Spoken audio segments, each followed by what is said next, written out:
দেখুন এটা রাম ছাগল, কত সুন্দর সুন্দর রাম ছাগল কাকা নিয়ে আসছে খেতে ঘাস খাওয়াইতে। তো গুতা দিস না, দেখেন আমার কিন্তু অলরেডি গুতা দিয়ে হালাইছে। কাকা রাম ছাগল নাকি এডি আপনি নিজের? আসলে রাম ছাগল মানে আমার গুতা দিয়ে বইছে কাকা নিজস্ব পাঠা এটা না? এই লাগে তো আমার গুতা দিছে। কাকা বাড়ি কে জায়গা না কাকা? এদিকে সব দিয়ে আপনি পালেন বিক্রি করার জন্য পরে নাকি? বিক্রি করি পালি। দাম কেমন পাওয়া যায় রাম ছাগলগুলো? বাচ্চা বেশি গেলে বাচ্চা বেছেন মাসি নিয়ে পালে?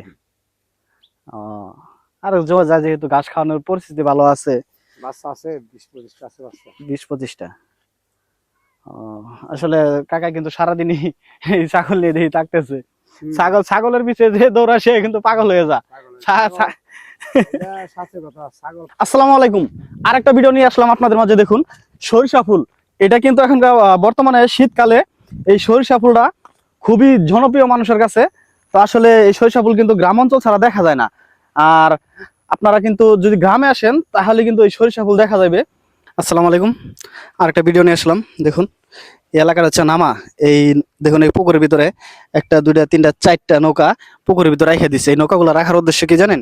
তারপর আমার পিছনে দেখুন আরেকটা নৌকা ওই যে ওখানে রাখা আছে। এই যে বাড়িগুলো, এই বাড়িগুলো কিন্তু অনেক উঁচা, দেখা যেতেছে যে বর্ষার সময় এই বাড়িগুলোতে যখন এদিক পানি হয়ে যায় তখন কিন্তু তাদের এখান থেকে বাড়ি থেকে বেরোনোর জন্য এই নৌকাগুলো ব্যবহার করা লাগে। এই জন্য আর এখনকার নৌকাগুলো যেহেতু এখন শীতকাল পানি পুনি নাই, এই জন্য আর কি নৌকাগুলো পুকুরের ভিতরে রেখে দিয়েছে। এই জিনিসটা খুবই ভালো লাগতেছে যে প্রত্যেকটা বাড়িতেই একটা করে নিজস্ব নৌকা আছে বাড়ির মানুষগুলা মেইন রোডে ওঠার জন্য। আসলে প্রত্যেকটা গ্রামীণ প্রাকৃতিক দৃশ্য আপনাদেরকে আমি তুলে ধরতে চাই। ভিডিওটা সবাই লাইক দিয়ে দিবেন, ধন্যবাদ। আসসালামু আলাইকুম, আমরা আসছি আজকে আপনার কাকরাইল ব্রিজের ব্যাপারে, এটা শরীফ বাগ বলা হয়। তো এখানে এসে একটা জিনিস দেখলাম যেটা কিন্তু আসলে গ্রাম অঞ্চলে ছাড়া দেখা যায় না, বাঁশের সাঁকু। তো এই জিনিসটা কিন্তু রাহাত, এই বাঁশের সাঁকু কতদিন পরে দেখলা? আসলে সত্যি কথা কি ভাই, আমি এই সাঁকু আমার ছোট বয়সে দেখছি, যখন আমার বয়স আপনার 8 বছর। আর এই সাঁকু গুলা আগে আমার গ্রাম অঞ্চলে খুব ব্যবহার হইতো, বাট এখন এটা উঠে পড়ছে, এটা প্রচলিত না এখন। নাহিদ কতদিন পর দেখলি? ভাই আমি তো আসছিলাম তোমার সাথে আরো প্রায় 1-1.5 বছর আগে এই জায়গায়, কিন্তু এখন আবার আসলাম, আইসে দেখতেছি অন্যরকম। এই বাঁশের সাঁকু কি এর আগে দেখছস কোন সময় এরকম সাঁকু? না ভাই, এর আগে এরকম কোনো সাঁকু দেখি না। এর আগে দেখছি তোমার ছোট সাঁকু এখান থেকে পর্যন্ত, কিন্তু এটা দেখতেছি যে পরিমাণ লম্বা আর যে পরিমাণ বাঁশ দিয়ে তৈরি করা ভাই, এটা কিন্তু আসলে অনেক বড়। এরকম সাঁকু কিন্তু আসলে গ্রাম অঞ্চলে দেখা যায়।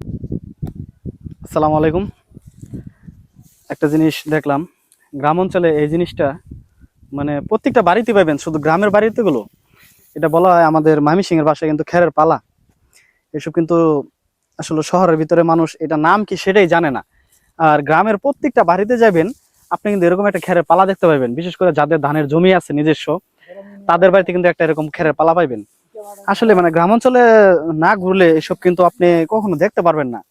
গ্রামের যে একটা প্রাকৃতিক সৌন্দর্য আছে সেটাই কিন্তু ফুটে উঠে এই যে সব খেরের পালার মাধ্যমে। খেরের পালা প্রত্যেকটা বাড়িতে আপনি পাবেন গ্রাম অঞ্চলে। ভিডিওটা ভালো লাগলে একটা লাইক করে দিবেন, ধন্যবাদ।